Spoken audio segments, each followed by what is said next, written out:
folks? Welcome to the channel, Rockin' the Country. I'm Don. I've got a gift request from Eliyahs Romans. Eliyahs, thank you, my friend, again for this gift and request. Eliyahs requested 4, so made a gift to the channel for me to do 4 songs. So I do 1 each day. If you want to know how to make a gift to the channel for me to get a song up, it's in the description box below. But it's pretty simple.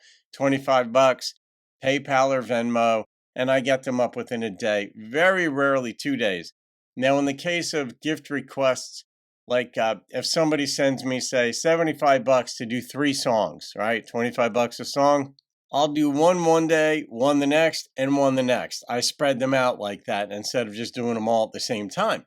But it's in the description box if you want to know how to do it. But this is Jim Reeves. Now, Jim is a Texan. He was born in Texas, right? And I'm wearing my Arkansas Razorback hat. So some of you folks will love it, some will not. But Texas and Arkansas, like the Razorbacks and Longhorns or anybody else in Texas, Baylor, Tech, anywhere, they're not a big fan of the Hogs. But I like the Hogs. I also like the Longhorns, but you know, I'm a Big Ten guy.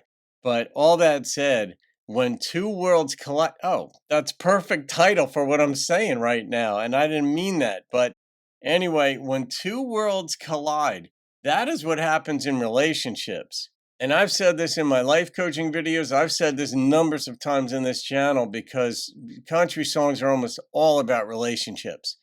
And it's when you every human being is dynamic in his or her own right. And when you take 2 people and put them in the same room or the same house for long enough, you're gonna have differences of opinion, and not everybody handles it just so smoothly and wonderfully like it's a Hallmark movie. In fact, that pretty much never happens. So I don't depict relationships as collisions, but there are occasional differences of opinion, shall we say. So we're going to find out what this song is about and go from there. But as a philosopher, as a life coach, I look through things through the lens of interrelationships. I like seeing people get along with one another. I look for the areas in which we divide, how we can sustain relationships. So let's see what fuel this gives me for commentary. All right. Thanks again, Eliyahs.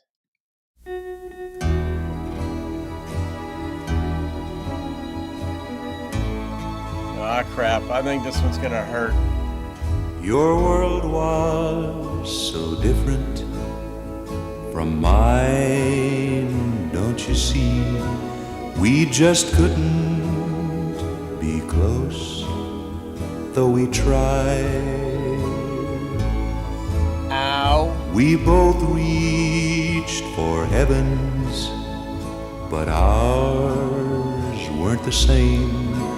That's what happens when 2 worlds collide.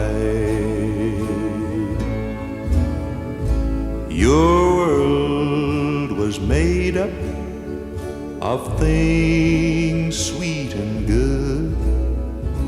My world could never fit in.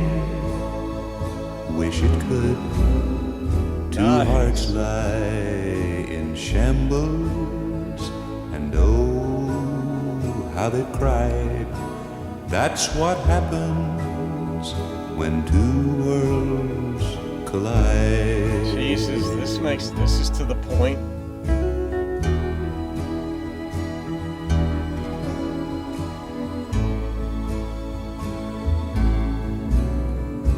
Your world was made up of things sweet and good. My world could never fit in. I wonder why they didn't opt for different verbiage and to sort of add a little bit more coloring. They're just repeating the first part of it. I don't have a problem with it. I just wonder about the in the songwriting process or any process, whether it's an engineering process of a bridge or something, what the decisions were to go in a certain direction. Wish it could. 2 hearts lie in shambles, know how they cry. That's They what do. happens when two worlds collide.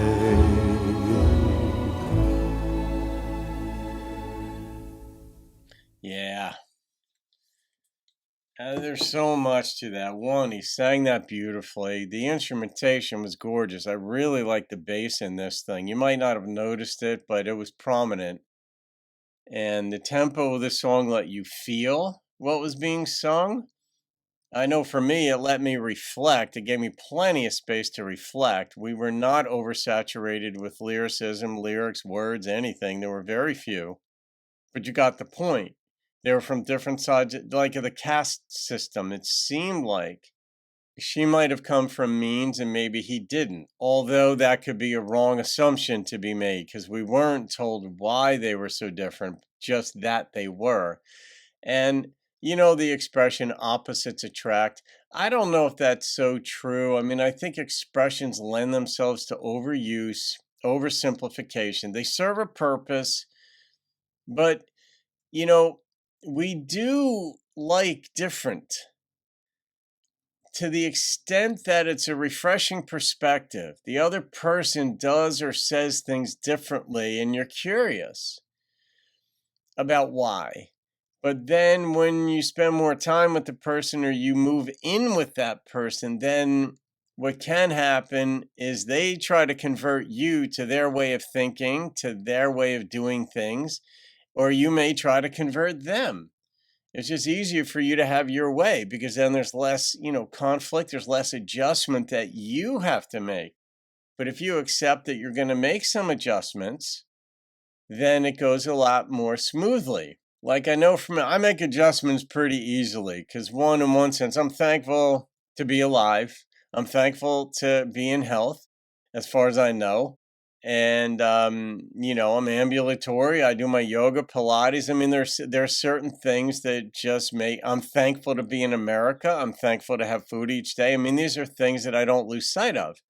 And I don't dwell on them per se, but they're just part of my being. And so I know I don't have to determine which direction the roller coaster heads off in because when you get in a relationship, it's going to go off in some direction and neither of you has complete say over which it is. I'm in one sense, I like the excitement. I like the support that I can give to someone else that I'm with. And right now it's with my girlfriend Sean and I don't have to be the one who decides what direction things go in. I want some say in certain things, but for the most part, if I'm with people, if I'm around people, I'm a pretty happy guy because I'm a socially oriented person. So wherever people are, I'm kind of fine with it. I don't have to decide which people they are. So as long as you know that you're going to be making compromises in life and you accept them, go let somebody else decide sort of the direction the roller coaster goes in once in a while. And then you can get along well. But in this song, whatever their differences were, they weren't able to broke them or bridge that gap to come together. The initial attraction kind of wore off. And I'm guessing that in a song like this, it ordinarily has to do with conversion attempts. You're going to try to convert somebody to your religion, your politics, the toothbrush that you use, the types of foods that you eat, where you go on vacation, all this stuff. There are some normal aspects of conversation and communication, but when you're aggressive that your way is better and you shut the other person out, it just leads to friction. It leads to uncomfortable silences. And if you find that the person you're with isn't sharing as much with you as they used to, what you might consider is that you've been shutting them down and they don't have an interest in battling you so that you can be heard and considered. And it dehumanizes you when somebody else insists that their way is right. Type A personality, a bossy personality. I write about them in my book, by the way, Through Lines, which I will send to anybody for free, a digital copy for free. If you email me, I will shoot you a digitized version of my book on personalities. But it is just true that some people are way more assertive and aggressive and therefore not accommodating. They don't compromise. and they are impossible to be with. Life needs compromise. People need to compromise, because if you don't compromise, you are absolutely invalidating the other person that you're with. And Elias, I just realized what you did to me in this song. It was beautiful, I've got to say, and it also shows human nature doesn't change. Doesn't. I mean, when did this song come out? 60 years ago? 70? And yet here we have a story that's just as relevant today as it was when it was written, as it would have been 2,000 years ago or 4,000 years ago. It doesn't matter. Same story. People trying to get along, and we make it difficult. So there you go.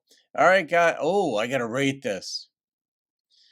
Wow. All right. The number that popped into my head was a 9.4. This was brilliant in its simplicity. Plain and simple. Did not give us too much detail, but gave us enough to where each of us could put our own storyline, if we've been through a breakup, a divorce, what have you, into the narrative and feel it. So there you go. All right, that goes in the playlist of songs of 9 and above. Elias, thank you again, my friend. I got another one coming. Have a great day. I'll see you on another video, and keep rocking the country.